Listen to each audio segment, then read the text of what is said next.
திருக்குறள். இருவரி கவிதை ஒரு பொருள் தருமே, இருவரும் இது போல இருந்தால் சுகம். நிலா.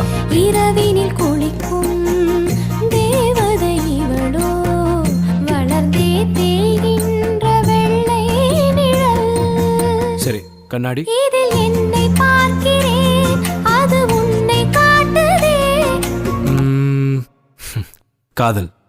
கரிணி சரி கரி கரி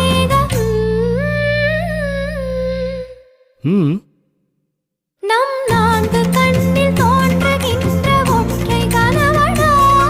வாவ், பியூட்டிஃபுல்.